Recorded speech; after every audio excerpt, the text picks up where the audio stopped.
Ed Erickson, his kids. Well, there was about 17 kids in that block. Hey, God. And it used to be an awful time trying to, they'd get hurt and come in there when the sparks were flying. And boy, it was an awful time. Ronnie, I used to tell Ronnie Batan, he'd get down there. And I'll say, oh, Ronnie, I says, you always playing. I said, yeah. I says, I used to have to change your dieties. You wouldn't even go with any. Then everybody would laugh. Oh, yeah. Where was the blacksmith shop?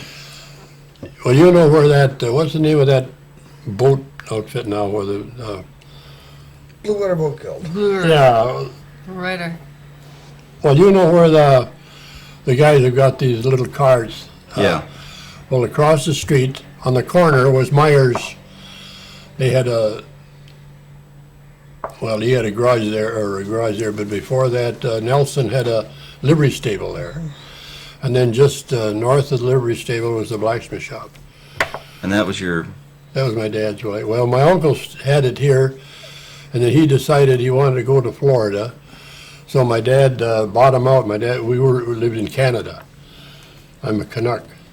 And so my dad came up here and bought out my uncle, and my uncle went to Florida, and my dad, about 1911. He bought that out, and then he had it till he retired, and I took over. What year was that you took over then? Huh? When did you take over? Well, let's see, it must have been when I come back out of the Army, 1945, I took over. Well, I went in with him, but he gradually retired. And then I had to quit because I'd been welding for General Motors and overseas and everything else, and I got poisoned from the welding. All that red lead paint and galvanizing and all that. In them days, we didn't have any, nobody thought of safety facilities, and there wasn't any National Safety Council that made you do it, so even in the factory, with that maintenance welding, why you never thought about wearing a mask or to breathe with, So Yeah, so it'd get you in the finally, lungs, huh? well, no, it got me down in the muscles. Is that right? It was just lucky when I went to the doctor, Dr. Barkos. He looked me over and he says, boy, are you lucky? I said, why? Well, he said, we had a man from DuPont. For 2 years, they were trying to find out what ailed him. That's all he did at DuPont down here. Finally, they come to the conclusion that was it. And I come over and inside of 10 minutes, I benefited Sure. and I was just lucky what it took them 2 years to do. So it turned out, and I quit that. Well, I was just on the verge of diabetes. So I kept checking it all the time, and pretty soon it went back to normal. But the muscle strength was just as hard as that table, and gradually went away and was fine. So then I went to work for the power company. And then the 3 different power companies, which turned out to be good. So Northern States now owns it, and they're a lot better than the other ones. A lot of them everything was by hand when we first started with you remember Roy Oakestrom, and we drilled holes by hand, and we set poles by hand, and everything was by hand. Now they don't hardly they don't put their cleats on at all and climb a pole, everything, unless there's some place back where they can't get in. What was the power company called then? Well, there was Lake Superior. Or no, before that, what was that? Well, Okerstrom's Roy outfit. Okestrom's father started it up in Port Wing, and they got their power from the Orienta Dam. And then he All the bought way out. down here? Well, no, most of it they bought it. They bought it from. But down here, they got slabs from the mill and generated their own. Oh yeah, that was before he had it though. That was before he had it. the It was owned Bayfield by the City had it, Bayfield City way owned back. it first. So it was the Bayfield Power Company then? Is that it called? Yeah. Bayfield City had it the first. There was one big dynamo down there, and I should have saved that because at one time I had a bill that they'd sent. I just found it in the scrap down there at the power company, but it had. They'd go around and check, see how many light bulbs you had. You paid your bill according to the number of light bulbs. So one guy had a 75-cent bill. So many, I don't know how many light bulbs they had, but they had just enough to make 75 cents a month. But they charged them according to the light bulbs, and they could only turn it on, not in the daytime, and there's no power in the daytime, it's just at night, because it was, refrigeration was delivered by ice, you know. That used to be quite a thing. I used to enjoy following the Iceman around. He'd break off, you know, to fit in somebody's refrigerator, and break off a few, and us kids would pick up the ice and suck on it. Yeah. Now, that's a no-no, I guess. Oh, you can't do that, you'll die. Eh. Everything is, Well, how did you guys meet? well, of course, we knew each other. She lived up in the corner here, and I used to go by her place even when she was this big going to school. And I guess after I come back from the Army, they had a big celebration up here at the Catholic Hall up here. And another fellow and I come out of the hall, and Marion and her sister or somebody else was there, and we wanted to know if them girls they're going to have a dance over at the gymnasium over the, what do you call it is now? Yeah, Park Service. Yeah. Yeah. So come on, so we all went to the dance, and So you said yes. yeah, and then went home. Well, and this is getting close to New Year's, so well, what are you doing New Year's? Well, come on over to our house. So we went over to her house, and there was Marie Malden, which was Marie Brown then, and Marion's sister, and so that's how it started. But I'd known her all my life. And how She much was just a later little brat. did you get married then? Oh, long does- About let's 3 see, years. 3 years. Well, you guys weren't rushing into anything, were you? No, no. not me. I was Roman. I was 40 years old. I had to see the world first. Oh, yeah. I love it. Well, down in Flint, Michigan for General Motors, and then the Army 4 years. And But you said you were from Canada originally, so Yeah. your folks were up there. my- You were born up well, there? You were Down there. down there. It's down there. It's only about 50 miles from Detroit. See, it's farther Oh, I south. see. It's Down way there, down there, I see. right across from Port Huron. If you know where Port Huron, Michigan is, it's right across Sarnia. Yeah, that's where all my folks came from, and then they came from Scotland, most of them. I had a grandmother, when she got mad, I used to get a kick out of her. Well, I was just a little kid, but to listen to her, she'd get mad, and then she'd go into that Gaelic, and you couldn't tell what she was saying. She could tell you, call you anything she wanted to. I used to get the never biggest know. kick out of her. Well, what brought your dad to Bayfield then? Well, my uncle was a blacksmith here, and he wrote a letter to my dad and wanted to know if he didn't want to. They were both blacksmiths, and didn't want to know if he wanted to leave, and didn't want to know if my dad wouldn't want to come up here and buy him out. So my dad did. That was a nice. How come your uncle came here? I couldn't You tell know? you. I suppose, you know, how does anybody get where they're going? Pioneering, and I suppose there wasn't that much room for so many blacksmiths down there, and some way he heard but I never did find out how of course, I never even asked, I don't think. Yeah. And what about your folks, Marion? When did they come here? Well, as close as I can figure, they came about 1882 From where? Kind from of hard to hold in. from Newfoundland, out on the east coast, New Brunswick. My grandfather came with his father from Cornwall, England, and he came over there, and he had a big farm, and my grandfather got the part of the farm that had a grist mill on it, and for some reason or other, he decided to sell it to his brother and come to Bayfield, and they had to come by boat. But you don't know why he came to Bayfield. I don't. What drew him here? I don't know. I don't know why. So you were born here, Oh, yeah. Well, this was my grandfather. right? And my mother was about 4 years old when she came, so the rest of us stayed. Been here ever since. But after you got married, did you guys ever live anywhere else, or have you always lived here in Bayfield? Yeah, There's over there where Bill Jensen lives.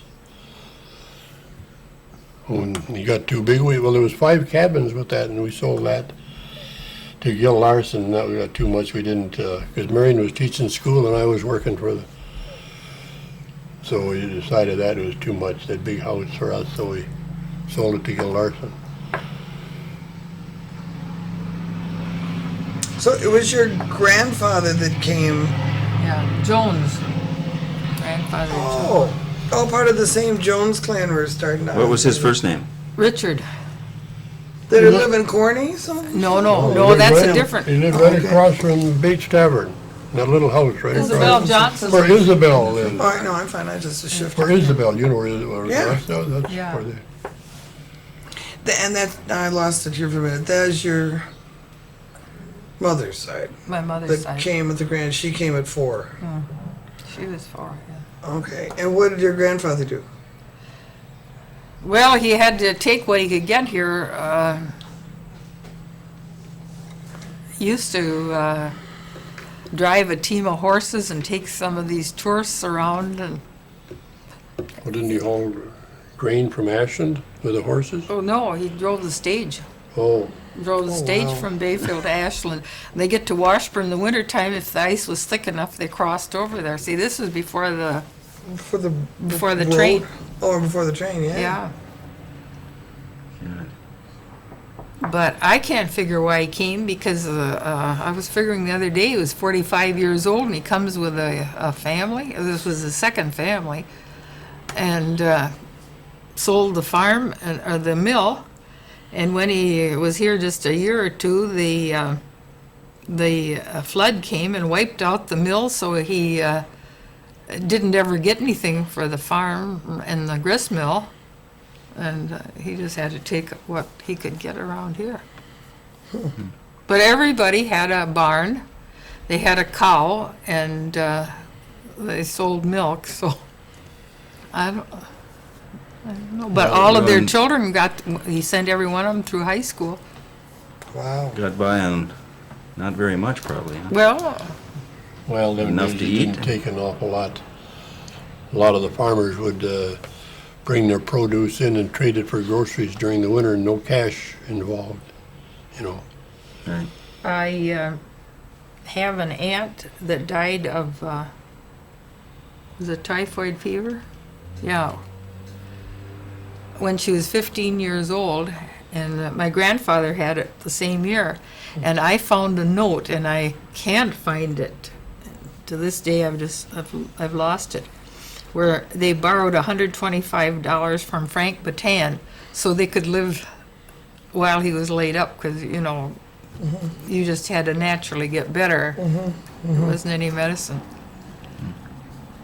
And Well, now, was he working for Frank Batan or he was an independent? no, I don't think he worked for Frank Batan, but Frank had a store and he probably had money and would Frank. lend it, and he Yeah. probably knew him.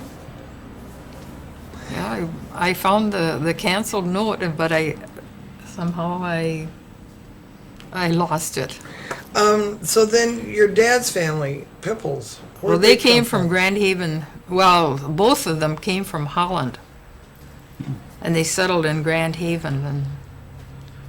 And Where is Grand Haven? it's Michigan, southern Michigan, on Lake Michigan, Uh-huh. down, down near Muskegon and Benton Harbor and down it there. isn't too far up around from Chicago up to that side of the lake here. And when did they come? Well, he came when the Davis house was still. What do you think, before 1910 or? Oh, my grandparents, the Pipples, were never up here. They stayed in Grand Haven. My grandfather was a cabinet maker. He worked for the Story and Clark Piano Company in Oh, for Grand heaven's Haven. sakes. So, but they had 11 or 12 kids, so the oldest ones had to get out and start working. And so that's when he came up here? That's when he got older, he started up through Michigan. You know, they had a lot of lumbering there in the early days and worked up this way. Kind of worked his way across then. Yeah, The UP, huh? yeah. I suppose some of them would quit, and some of them in southern Michigan, if he worked there, I suppose the timber run out there long before it did here, so he'd just keeping more, going north with the timber. I imagine that's what he did. See, they used to have a big mill out at Roy's Point. Well, they had one in Selmo too down there. and they had one down here. They had them in Washburn, so they just, Ashland, they all, big mills all over here. But they shipped an awful lot of lumber out and by boat. Boy, I guess so. I can remember one big deal. The boats would move from one dock to the other, and my father knew the captain, and I could ride with him from one dock to the other. That was such a big The big event, huh? event in those days. Yeah. But it used to be funny, you know, the men that loaded the boats, they were called longshoremen. You've heard of the longshoremen. Well, the boats weren't in here all the time, so they didn't work. So they'd have small farms up here, raise raspberries and different things. But when the when a boat came in and the sawmill wanted them to load the lumber, there was so many blasts on that sawmill whistle. So the men, they'd grab their leather aprons and they'd go down, and then they'd slide off the big piles there. The whole docks now, the whole front down there was just solid with lumber piles. So they'd get whatever kind of lumber they wanted and slide it down.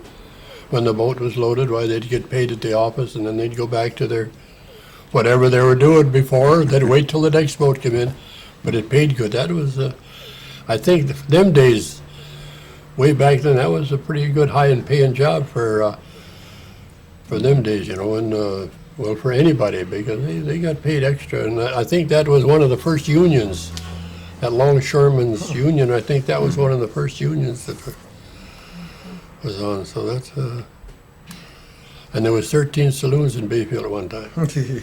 Well, they had all these lumberjacks, so when they come to town with their pockets full, they couldn't spend it out there. Only they'd have stores out there where, like, they could get clothing, underwear, and gloves and shirts and stuff, and then they'd charge it and take it out of their pay. But then they'd get the cash, and when they come to town, the bartenders would take it away from them, get them As drunk, fast and as they could. they'd Do go you back. remember some of the names of those taverns that were? Well, that one down there that I told you before, the First and Last Chance, the depot, the first, when you get off the train, there's the first place to get a drink, and when you left, there was the last place to get a drink. And everybody had to go through there, pretty near all the lumberjacks or whoever it was.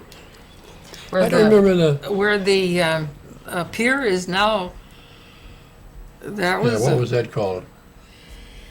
they used to have rooms that they rented, and the captain of the Turner, Ben Peterson, had a room up there, and one night the thing caught on fire, and I can remember Ben Peterson got burned, but it wasn't fatal. Well, were they mainly up and down the Oh, there was current Main one down Street? in the corner there, and there was one over here, Ed Baldwin's Corner. There was a song somebody wrote about Ed Baldwin's Corner. I don't know if you ever Oh, heard that it. bucket Where of was that blood. again? Huh? Oh, yeah. Which is Baldwin's Corner, where the maintenance shed is? No, where Jabot is. Oh, where Jabot is. Right Oh, here, that's down right. here, yeah. And then there was one just, well, where, was that the Latelier shop down just below the? Motelia, yeah. Yeah, that was a boarding house, That was a too. boarding Yeah. house, and they had, Yeah, that was, and there was one on the corner up there where,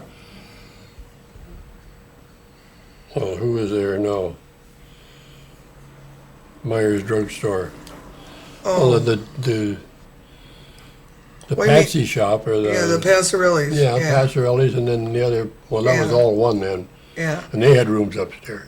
Well, yeah, were there rooms first and then apartments, or right now they're Yeah, kind of nice yeah. little apartments? And then there was one just the other side of that, but that went out in the flood.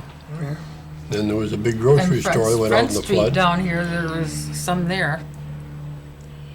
Well, I don't know if there's one on that corner, one Well, now, above, but I don't know how many of them. Where'd you live when you were in Bayfield? Oh, in the big house? No. This is where Marion and I. Yeah. That's where we. Okay, so when the blacksmith shop was on, where'd you live? You don't know where Vincent Kelly lives, do you? You know where Mary Hudak Yeah. lives? Just kitty corner Oh, across okay. the street. The house isn't there anymore. Oh yes. Oh, well, Kelly's. Yeah, you Oh, mean not Pudgy across Kelly. the street, kitty corner. Yeah, across the street. well, Pudgy Kelly lives there. Yeah, now. yeah. Okay, right. That was Oh, my that's a folks' great house. house.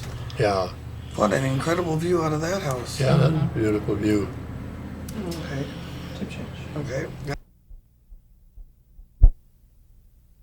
Well, let's hear about this basketball trips.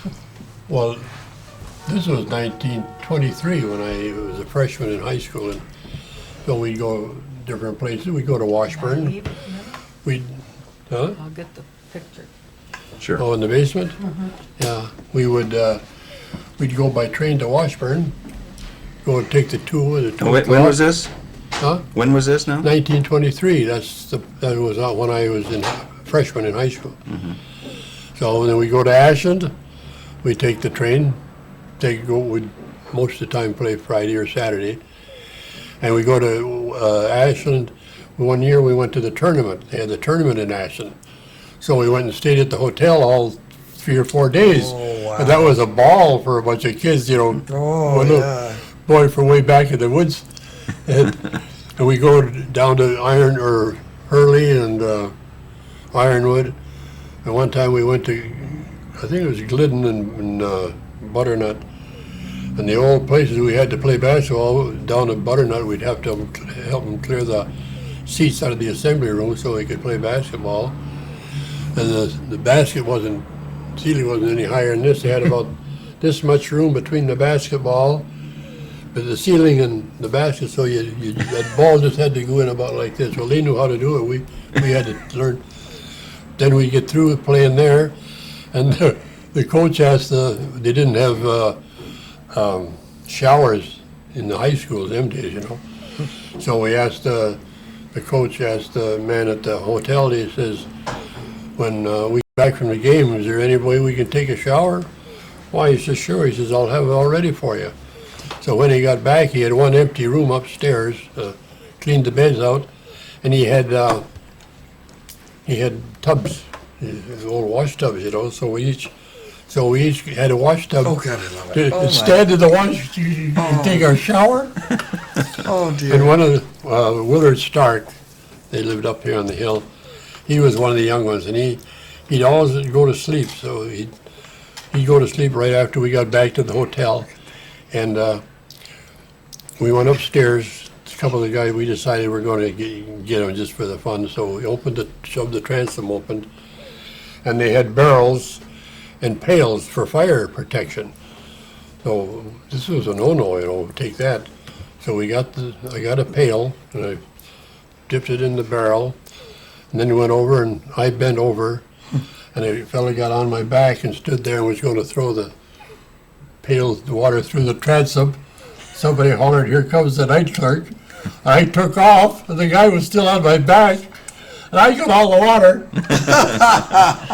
Oh, but that was fun. We'd go 2 days, you know, and get back. Well, on a 2-day trip, we'd play Saturday night, and then we'd get back Sunday about 2 o'clock in the afternoon. And then the first time we ever went by car, there was 2 cars. We went, I think we were going to Washburn. And before that, they never opened the roads in the wintertime, you know. So we got out going down Selmo Hill, and Van Ashman was the coach. And there, you know how the old cars, I don't even remember, they retired the spark on them old Fords, you know, and they'd backfire. The car behind, the coach was in the car behind, so he saw them sparks coming out of the exhaust. Joe blew the horn, made us stop. "Which one of you kids is smoking in here?" And we had a hell of a time. The driver, the man that drove the car, had a hell of a time convincing him that we weren't smoking. We were throwing cigarettes out of the car. We were only 2 miles, 3 miles out of town. We wouldn't be doing that, and we weren't dumb enough for that. We might have been smoking, but not then. Later on. So that's the best time of my life I think we ever had. And what was your position? I was, believe it or not, I was only 5'10". There was two of these guys. Hold that up, Stewart, so we can see that. This is me here. I was 5'10", this fella here, and where's the other guy? One of the other ones. Anyway, he couldn't jump high enough to get his tiptoes off the floor, so I had to jump center. And nowadays, 5'10", you're not even on the team, you know, a little right. shorty. That's right. And which one are you? Right here, Right there. yeah. 24-25. That was a pretty good team?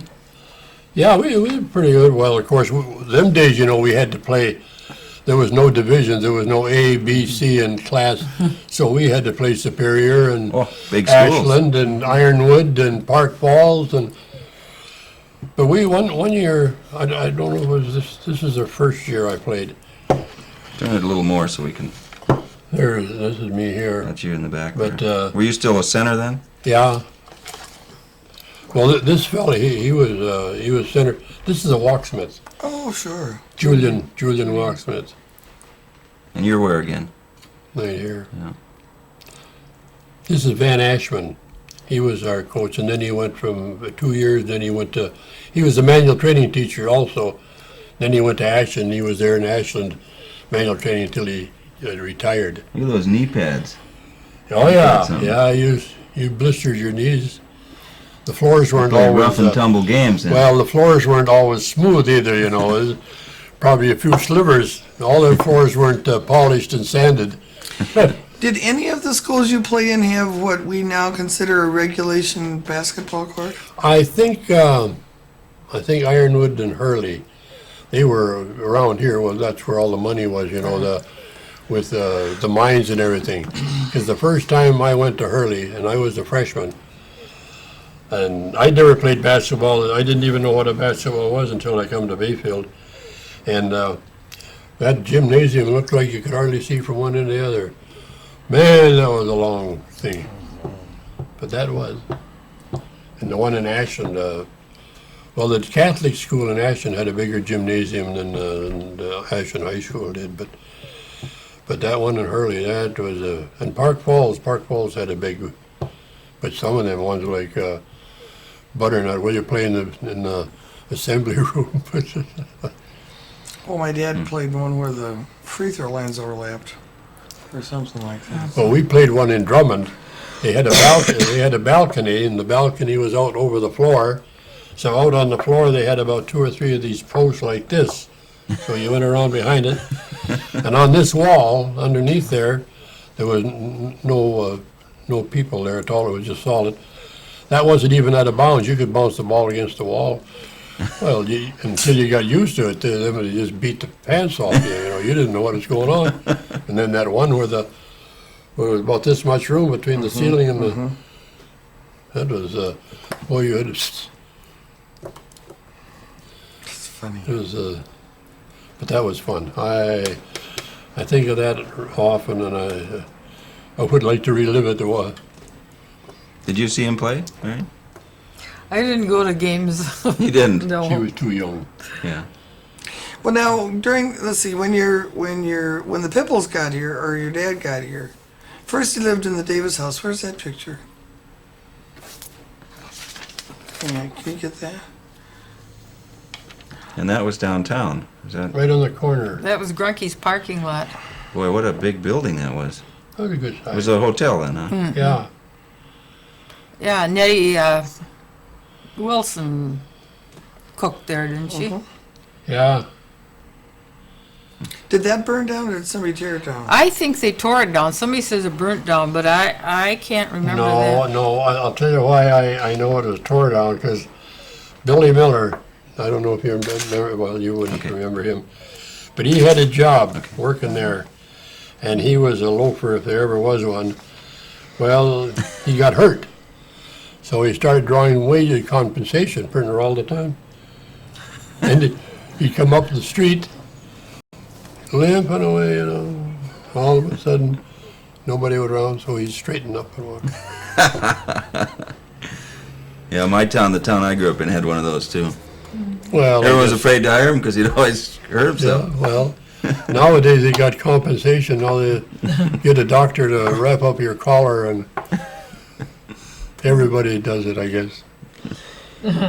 Well, so then, when did your dad meet your mother? My mother taught school right out of high school. Here in Bayfield? The Bayfield School District included Port Wing. And when she first graduated, she went out to the Raspberry School, which was out in the town of Russell. I mean, right out of high school? Right. Oh, yes. Yes, they put you to work right out of high school.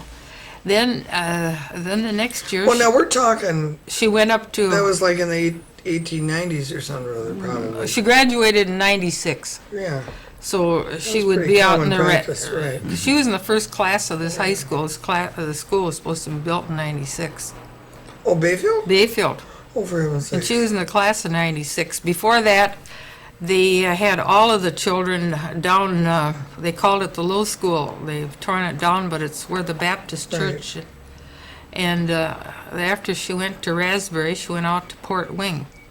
And there she had to go on the train to Iron River and I don't know if they had to take a stage up to Port Wing. They have to do There cars. wouldn't be no cars.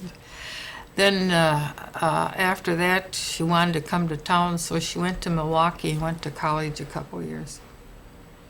And then she taught up here. You got the pictures, Marion, that one where your mother taught out here. I gave them to the Historical Society. I think. Oh, that one is hanging on the wall back there. Oh, yes, yes. Yeah. And that is down at Eagle, though. They taken that. That was her first school, but then she was in third grade and second grade when she was in town Oh, teaching. teaching. Mhm. Okay, so then when She quit in 1910 and got married. Yeah, so how'd they meet? My uncle was working here, her brother. He introduced him. He worked in the mill, and my father worked in the mill, and so, But she didn't keep teaching then once she got married? no, you couldn't. Oh, that's right. You You couldn't. know, it's just recently that you could be married and teach. Crazy. Yeah, that's, Do you remember the Ludwigsons?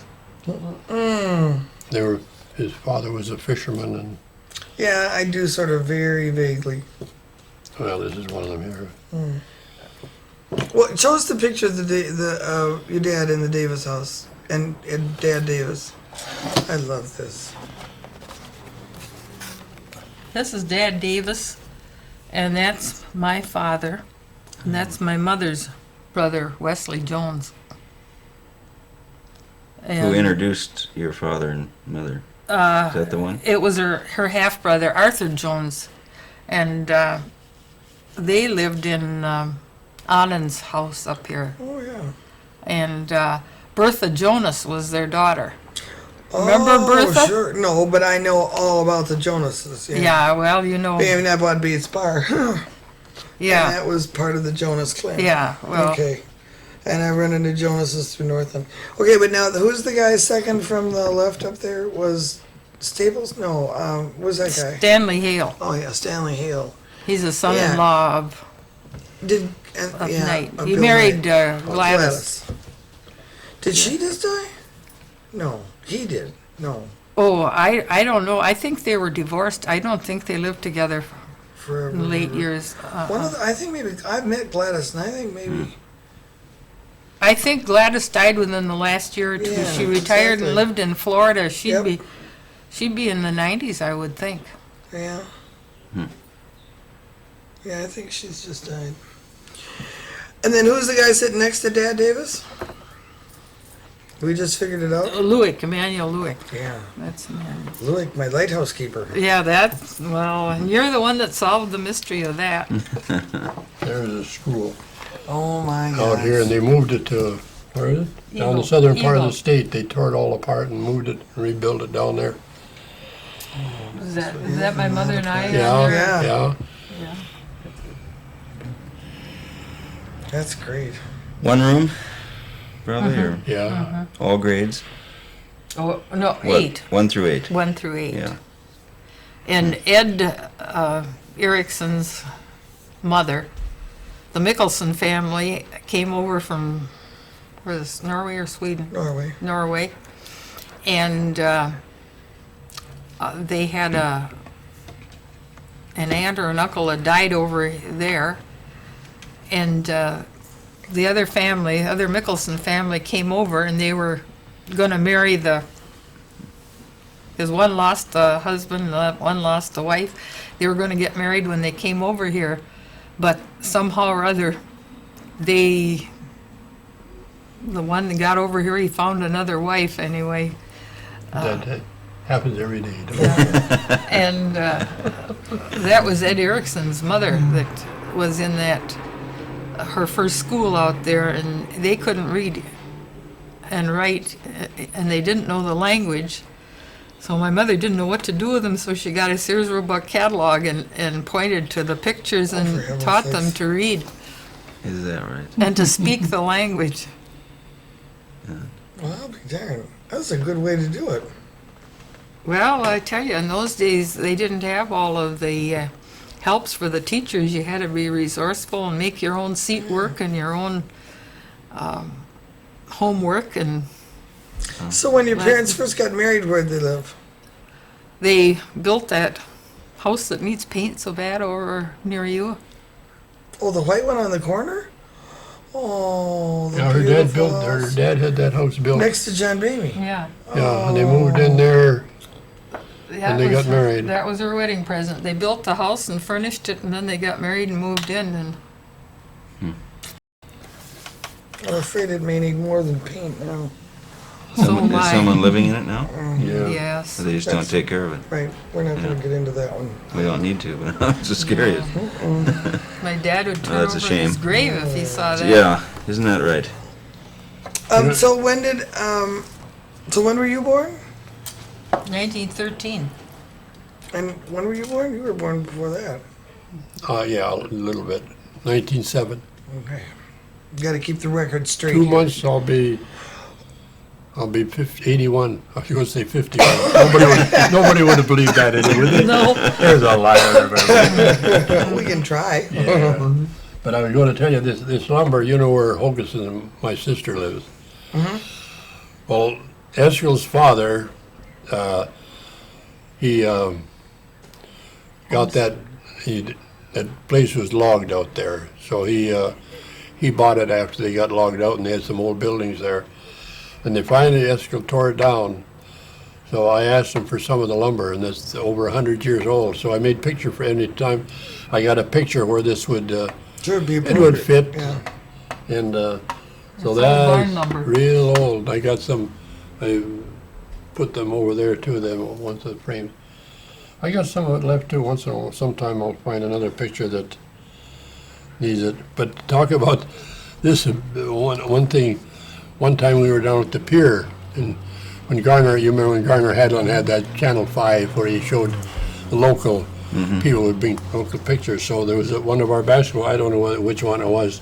I think it was a later one than this because we were all standing up. But we were talking about it and talking about going by train, and Julian Nelson was there and some of the boys. And one of the young fellows, a high school kid, I was sitting there taking it all in, you know. Finally, we got to the end. He says, when was that? He says, the turn of the century? I said, just about. I love it. Yeah, when was that? The turn of the century. Yeah. Oh, one more thing about that Davis House picture. What was that? Tell us about Sunday. What did he call it? Doc Davis? Well, these did- were all of the boarders that stayed there, so they dressed up one day and had their pictures taken. And they called that Dad Davis a Sunday school class. But none of them ever saw the inside of a church. Then they went across the street to Morty's. See, people have been going to Sunday school in Bayfield for forever. Yeah. The last most popular place to do it was out at Onion until it got, driving back and forth on the road got to be not such a good idea. But going to Sunday school has been, I like that. yeah, it's wonderful. You'll still hear the guys talking about Ed, Yeah. not Ed so much, but Richard and all the rest of them talk about going to Sunday school. Well, tell They them that's just not made it- original with them. I just This love is that. before 1910, so Yeah. That's all right. Okay, so when you're... Oh. This was a wild-looking territory across there. Even the skunks had a nest down in the bank here. And so we didn't. And so we moved in Christmas of '67. Perfect. Been here ever since. Yeah. You were still working then, though. Oh, yeah. When did you retire? I retired when I was 65. So 15 years, Been enjoying it? absolutely. When I first retired, somebody, I don't know, from paper or something, I was outside monkeying around, somebody come on, well, what are you doing now? You're retired. Well, I says, I get up in the morning and I make Marion's got a list there. I says, I read the list and then it's time to go for 10 o'clock coffee. And I come back home, I've forgotten what the list said. So I said, I read it and I said, it's been going on like that for all this time.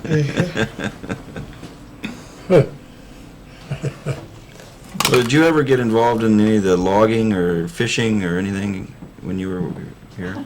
No, I never did. Blacksmith to the power company and Oh, I got in the blacksmith, yeah, with my dad before. I had about 6 years there before I got appointed to Well, get retired. you and your dad made the can hook for the Paul Bunyan Oh, picnic. I got in the basement. You want to see it? certainly. Come on, well, you'll have to come down there to get it. 'Cause Yeah, we it's- will in a minute, because we also are overlooking the side of the Island View Hotel that you might want to, the big old hotel was right down there, so. Yeah, right We're over moving on around the other tonight, side, gotta right- come- right- But what was it you were saying? What did you and your dad make? Oh, they used to have, years and years ago, they had what they call, in the wintertime, instead of Sunday school in the afternoon, Sunday afternoon, they had the Paul Bunyan picnic. So they go out to Feltmeyer's woodlot out here, and they had the big kettles and everything else, and they get all steamed up and making bouillon, stew, and whatever. In France, they'd call it one thing, but in Sweden or Germany, they call it something else. The United States out here. So we'd all go out there, and they wanted a few articles to hang up. So Henry Figge, he was a master mechanic. He made an axe. Oh, the blade was about like this. Of course, that was made out of tin. You couldn't tell it, and the handle on it took about Paul Bunyan, it took about 3 men to lift it. So my dad and I decided we'd make a cant hook. We made a great big cant hook about, well, I don't know, 6, 8 feet long. But this is the real, out of the real metal. It's a real cant hook. And we, And what's a cant hook?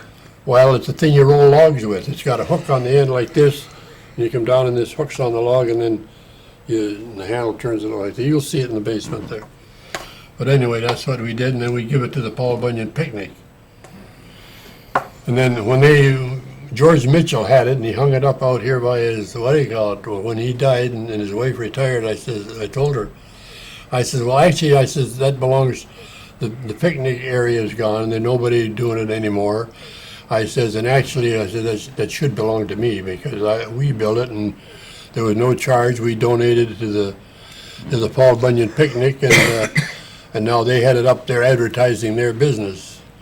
So I guess she gave it to me, and I don't know who got the axe.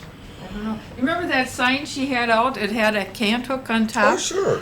Well, And the big axe. Well, yeah, I remember seeing the cant hook yeah, up there. yeah. Well, Yeah, I never realized that was Paul. Well, I didn't know the Paul Bunyan story at that but point. that's what it was, and I don't know where they ever got it. They got it from The someplace. one who helped start that, it was John Knight, who was Bill Knight's son, right? Bill Knight, yeah, and Not John, but what's his name? Doug Doug Knight. Knight, yeah. There was Doug And, Knight, and Eleanor Knight's father. yeah, and Shirley Johnson's father's. Right, yeah, his well, Feldmeyer. Yeah. that was Yeah, we it. got her on the list sometime Yeah, this week. Shirley, yeah. Shirley. Well, then, of Feldmeyer. course, he had two Johnson. brothers, Feltmeyer brothers. There was 3 of them, and then Gus Weber and Yeah. all them. They attended Sunday school pretty regular. Yeah, I love it. Should put the name on here. Yeah, Sunday school. Dad Davis Sunday School class. Out here. Well, what are some of the other memories each of you have about Bayfield, over the years? Well, I think it's pretty well stands out? covered between, and John Going to Bamey. church up in the Methodist church. John Bamey, he covered a lot. And Ed, did you get Ed? You got Ed. Yeah. Well, then every Yeah, but time we want your story No, now. we want your stories. there was a while there that Ed wanted me to go up there. Well, come on now, you know more about this. Come on, I'm going to get your name up there. You're going up there. No, I says, I'm not. Oh, He'd be after me all the time. What about the Methodist Church? That was one of the early churches. I think the Episcopalians built the first church, and the Methodists had the next one, and that was right next up to you. there It's in my next. parking lot. It's in Yeah. the carriage house. Yeah. Yeah. You're sleeping in the Methodist church. Oh, I am. Yeah. And when my grandparents came, they went up to the Methodist church, and that's where my mother took me to Sunday school. But one day I thought, my friends are going to the Presbyterian Sunday school, so I didn't say anything. I just turned in there. I've been going there ever since. I love it. And my father said, well, if she wants to go there, fine. Because he belonged to the First Reformed Church when he was growing up, and so That's all right. so I had my way. Well, so what'd your dad end up doing after they got married? Was he still driving? Oh, no, he was still filing saws. Oh, that's right. So He was did your that forever. That's right. grandfather, Yeah. Yeah. In fact, That inside? no, in fact, Yeah, it is. he had a corner of the blacksmith shop after he retired, and he filed saws for the Allwood until one day the day he had a stroke, he filed a whole gang of their saws and a few other little ones, and he wouldn't tell anybody he was sick. He says, I'm going home. He walked up the hill and he sat down in the chair and couldn't get up. Wow. So in Riding the Wind, that's his picture standing next to the file. Okay. But he didn't file them dressed up like that. Yeah, I wondered. That picture is a little bit posed. Yes, I would think so. But as a child, it used to be fascinating to go and watch him. Those Oh, big yeah. saws, they'd move around, and he had a touch that you couldn't believe. They'd bring him some old circular saws that were about like this. Mm-hmm. And some of them had gone through a fire and everything. They were all just, and he knew where to hit them, so he could straighten them out and put them. Real art to it, huh? Yeah, and then and they would run. And the trick is to get them so that they don't wobble. And Yeah. he'd have them. A lot of these fellows that had little portable sawmills would get him to help him line them up and get set up. He used to go out and watch Paul Tribowitz, and he'd come and ask him for advice. And Well, when he quit, the Allwood had to send theirs away. A lot of these saws, yeah, small saws, were carbon tipped, and the average man couldn't touch them with so they'd have to send them away. They'd have 2 or 3 batches, and they'd keep sending them all the time. But there, they'd have to just walk across the street, and he'd check their. Oh, he loved that. That's all he heard. That's all he could talk about it. And he tried to get me to try it, and I pretty near ruined the place. One crack of that saw, and and she just like this. And it took him 2 hours to straighten out what I did. Of course, I was like my dad with a hammer, and he had that little delicate touch. Right. But you can't do that with a saw. no, Yeah. I guess. but that house, that was his pride and joy. He thought it was something special, And then to see that. Well, when you build it with your own hands. No, he didn't. Oh, he didn't. Yeah, he got a contractor from Superior, somewhere in Superior, that he saw that house, and this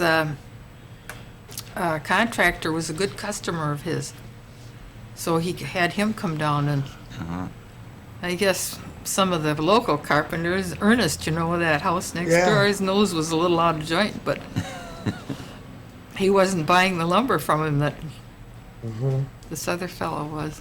Right. Yeah.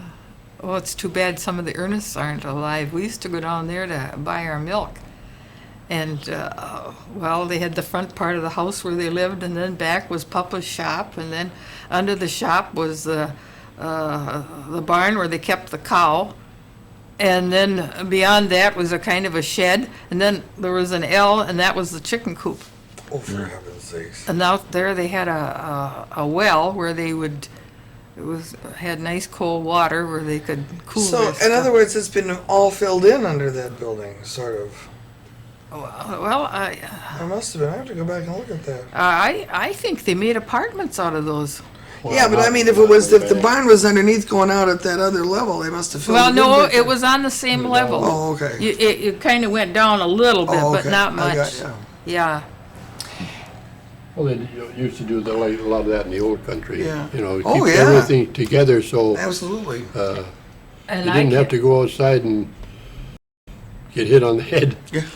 I can't remember it, but there used to be a little house between Ernest and Bamey's.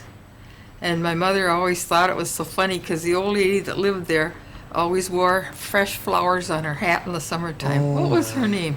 I don't Was remember it- that at all. Tyler, I think. Her grandma Tyler lived there. Now, you've been in the Bayfield Civic League for all these years, too, right? No, the last years I joined and I. But when did you write that history of Bayfield? Oh, that was for the Civic League. No, that was on the Centennial Committee. Oh. I really wasn't a member of the Civic League, but they kind of were organizing it and running it, and we had a meeting and they asked me to do it and I did it. And it was a little hard because it was summertime when I was trying to keep those cabins going, and well, Yeah, and my mother is the one that gave me the information. yeah. But they came by boat, and there isn't anything left of the dock down there now. But they came over to where Jabot's place is, and his flower garden was a store owned by Mr. Fisher. And upstairs over the store, they had rooms they'd rent to these families and anybody that wanted to rent them until they found permanent housing in the city. And at the next door, Mrs. Ernest was the maid for the Fishers. And she came from Germany, and my mother tells they always wanted to go over there. They had to haul their own water from there. They want to go over and see Mrs. Nurse's feather bed. They thought that was so great. Well, did you ever think about moving away from Bayfield? No. Well, what kept you here? I mean, Well, my work. Well, you lived in Flint for a Oh, while. yeah, I worked out. I mean, after you were married. After you two got married. No, I wouldn't. Marion and I went to Florida. We went there a couple of times. Went there one time, and I got the hay fever so bad, I just day and night just sneeze and cough, and I lost about 10 pounds before I got out of there. Started back north up the Atlantic coast and disappeared like that. I get too much flowers. That's why I didn't go over to your place with Marion that day when you had I drove by there a couple of days. I was thinking about going, then I seen all those flowers. I can't even go to my own funeral. There's a flower Well, that's there. good. Yeah, I'll say it is. Artificial ones are about the only thing. No, right now, I'll tell you, this is going to be a good year for hay fever. Oh, it's been a Oh, Lulu boy. already. Yeah. My eyes just murder sometimes. But that's why I never, after living in Flint all those times, no way did I want to go back to the city. I drive through there on the turnpike and I turn her up to 85 just to get through with it. Right. No way. I don't even care. Her sister lives across the street from Philadelphia and we go out there. Well, River. Huh? The river, you said street. I said across Philadelphia, Yeah. well, the river anyway. But we've been going out there pretty near every year, but I don't think we went out to Pittsburgh about 3 weeks ago. My nephew lives out there, and we hadn't. Him and his wife are both doctors, and we hadn't seen them. And they got a new baby that we hadn't seen, so we didn't want to go all the way to Philadelphia because it'd be 600 miles farther, you know. So we went there for a long weekend, and then, but that's enough. I don't even care to go to Duluth unless I have to. I agree with that. Yeah. I won't go to Ashland. Marion, you were teaching, is that what I understood? And what Taught years? up here. In Bayfield? I see. When did I get? About 47, I think, till 55. I was 7 years up here. In which grade level?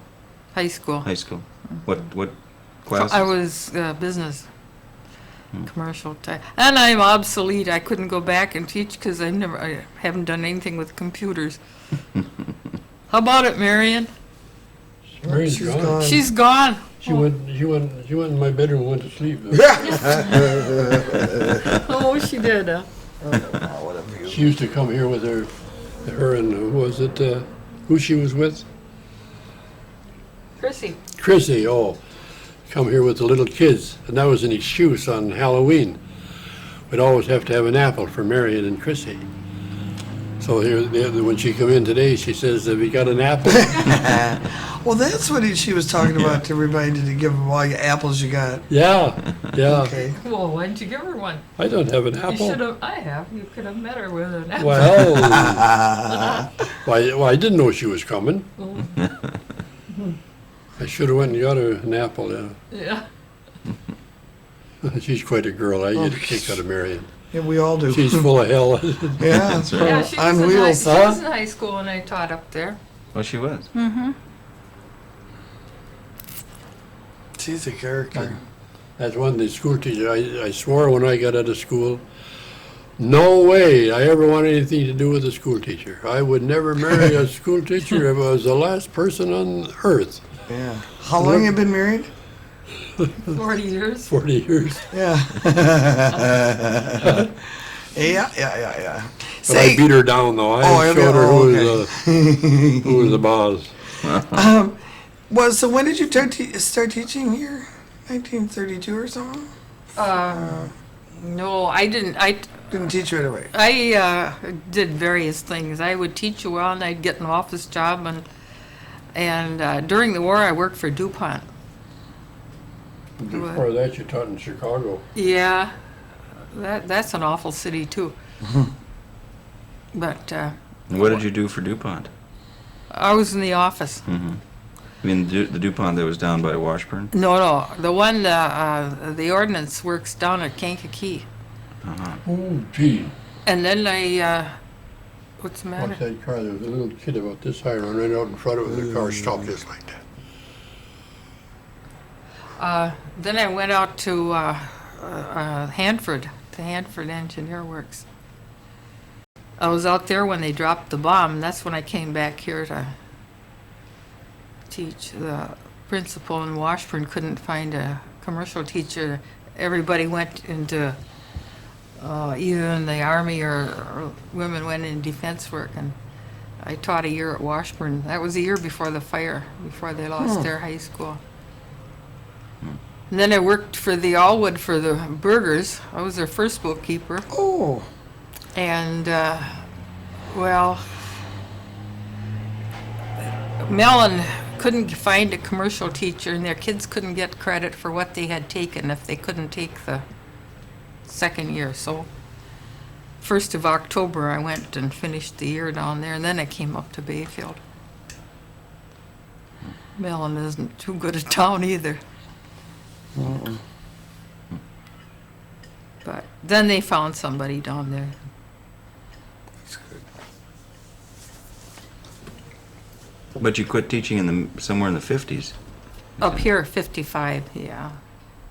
Well, my mother came to live with us, and she was very poor, and it was just too much. Had she stayed in town all that time, or she? She lived in her house over there. Oh, really? Yeah. Took care of my dad. He had a stroke, and then she couldn't stay alone anymore, so it was too much to do all that, so I just, Come on home.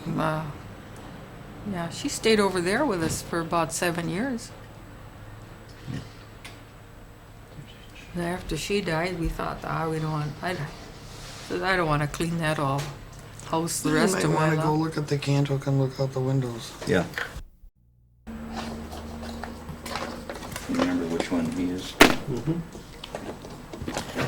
There's Doris McCarty's brother Willard. Oh, for heaven's sakes. What a bunch of characters. Oh, yeah, Are Willard. the names on this one? No, he could put them on. That's Julia Nelson. Yeah.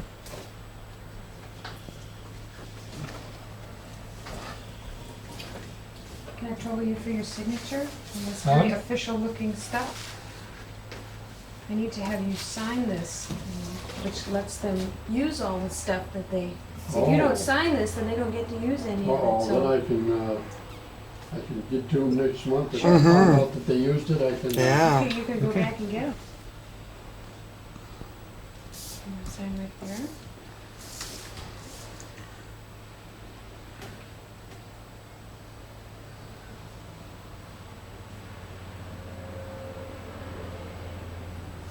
Thank you.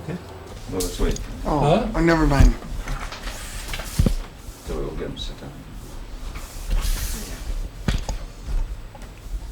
He's on the end. The back. Right side. My birth certificate got an Smallest O one. on it somehow or other, so Oh, sorry? that's how, Well, mine that's how it had, Okay. that's how it had. got messed up too. Mine was Stuart and it was supposed to be. This is me, the little guy. One more time. Wait, but you gotta turn I it must over. be six Well, we've years we've old. seen the picture. Oh, okay. Oh, that's And right. so That's Julia Nelson's mother, and that's Raymond. my brother's dog team, and he used to go. Well, of course, everybody them days had a dog team to go fishing with. There was no snow sleds or anything else to go by, so they'd all go out in the lake, take their fishing equipment, and go out and spend the day, and go back and forth, and go to the island or wherever they had to go. And one time I went with my dad. He took the dog team and had to go to the lumber camp and shoe some horses on Sunday morning. My aunt called it. So I went with him. We got out there, and man, was I hungry by that time, you know, a young kid. So we went in the big camp dining room, and all the lumberjacks sitting there. And the cook come out. The boss brought us in, my dad and I, and great potato, holy man, this stack of potatoes for a little kid. And I was hungry, and I think there was eggs, so I took the salt shaker and I tipped it up, and the top come off, the whole thing. And I sat there. Oh, he come by, what's the matter? I told him. Well, he says, which one of you lumberjacks did that? He says, I'll shove this salt shaker right down your throat. Well, nobody to blame. So he went. I thought I wasn't going to get anything to eat. He went out the kitchen and got me another plate, and oh man, did I feel good. I was about, well, I couldn't have been much older than this when boy, that was a thrill. Oh, yeah. Go all the way out there. Well, it was way out to about, must have been 10 miles out in the country. You remember those dogs' names? Yeah, this is Buster and this is Major. And this one here, this guy here was a clown, but this one, I wouldn't turn him loose with anybody.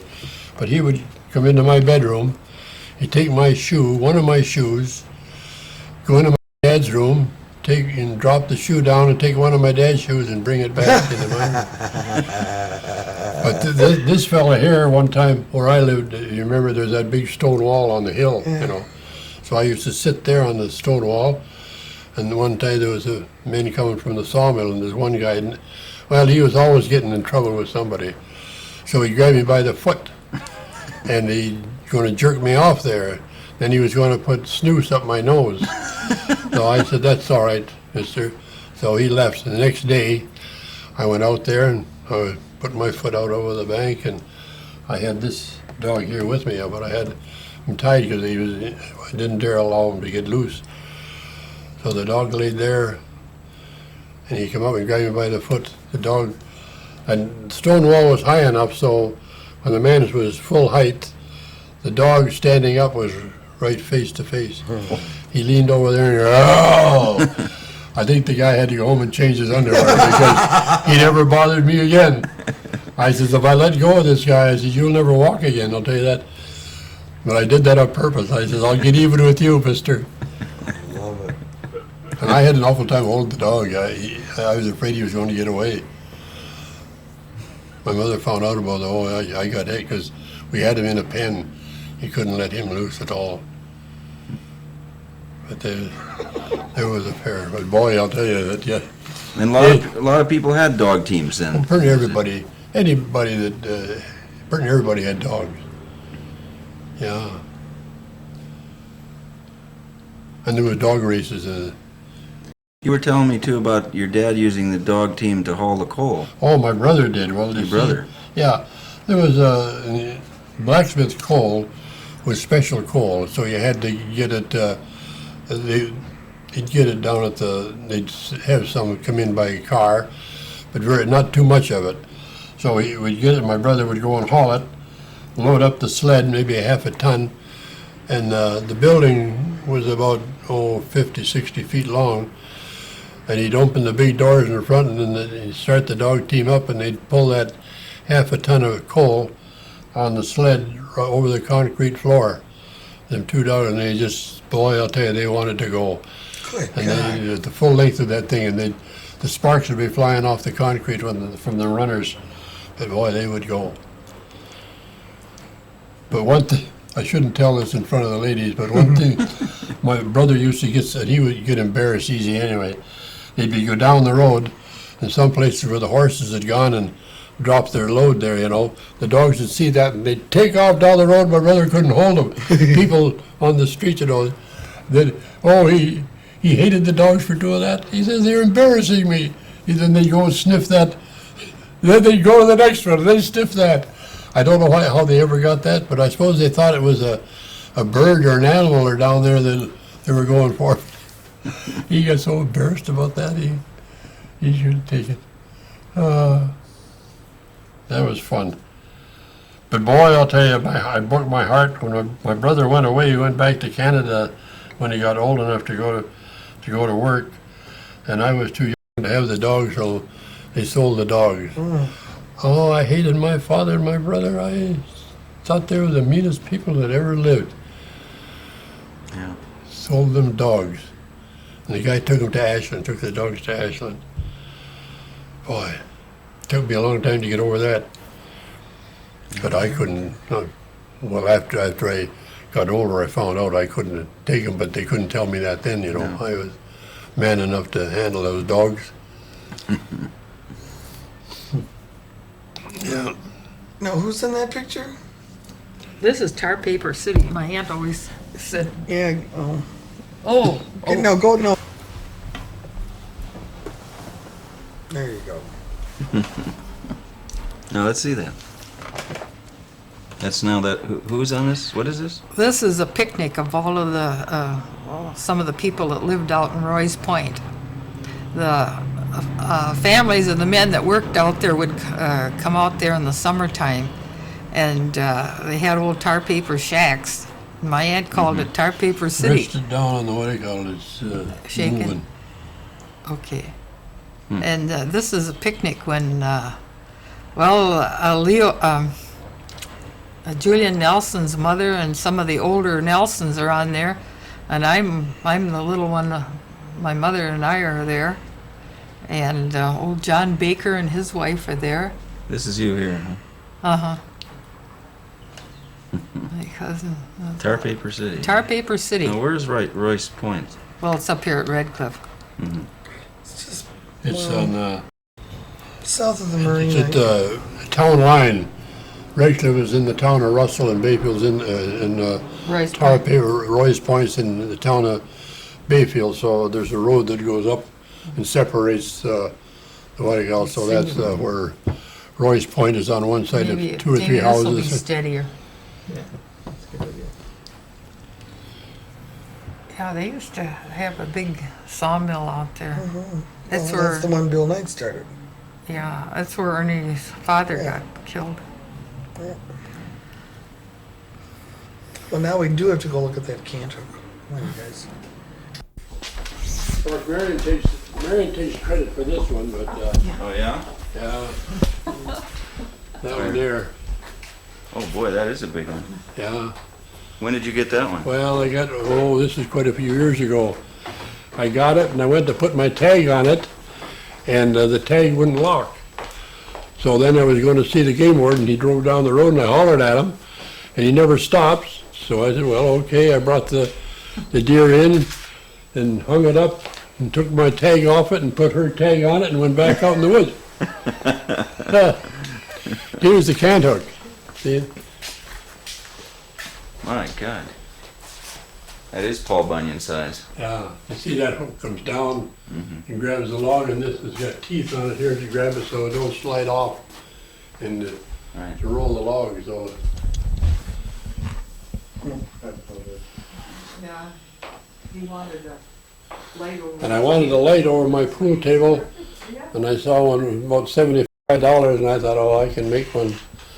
So I made the light, and then it's Oh, yeah.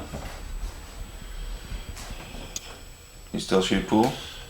once in a while. I don't come down too often. I do once in a while. My nephew or somebody. Now in the wintertime, but not in the summertime. I think I played one game of pool this summer over at the Elks Club in Hanson. Here, you want to see? Yeah, that was my grandmother. This is golf You're a golfer too. senior. Well, of course, when you get to be, there's not too many 75 and over. You see, that's when I won these. So I didn't. There isn't too much competition when you get up to be 75. Now this year I'll get in the one 80 and over. So This is Elks League. yeah.